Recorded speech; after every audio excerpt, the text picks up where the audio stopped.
Nais po magbigay po guys sa ating napakabait at napakamaunawing may bakal. At kaya naman po, sabi ko nga kanina, sabi ni Bukal Charles, ang mahal na mahal ng ating congressman. Sabi ko, buti pa si Charles, alam na mahal na pero ikaw hindi mo alam kung gaano kita kamahal.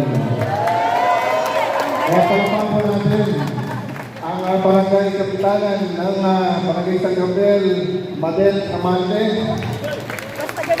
At siyempre,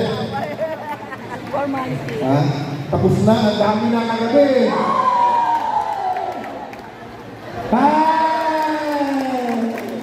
At siyempre, sangguni ang panglusod sa pamumunan ng ating pong napakasipag, tunay na maasahang Vice Mayor Justin Colago, sa ating pong mga konsehal, at siyempre, sa ating pong magiging bukal ng ikatlong distrito ng lalawigan ng Laguna, walang pong iba, Bukal Charles Karatihan.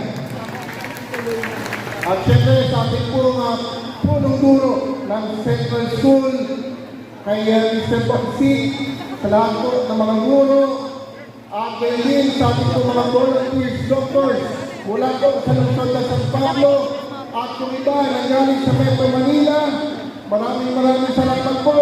At siyempre, nandito rin po ang PNP, Europire, CTRLMO, at sa lahat po ng mga barangay health workers, mga barangay officials, mga minamahal po mga kababayan. Isa ho mapagpalang umaga po sa ating lahat.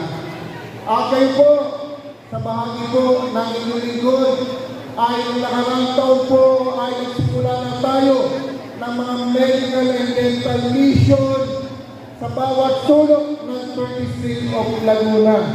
At kayo din, huwag mo kayong mag-alala kasi we have 130 doctors na mga kasiwa ng ating medical mission, kaya mabilis lamang ang pilaw natin ngayong araw pong ito.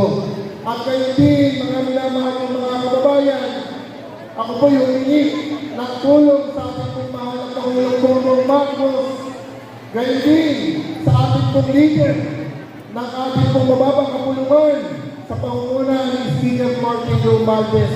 Sabi ko, Speaker, sa aming distrito, ang daming nagkakasakit dahil mabago-bago ng panahon.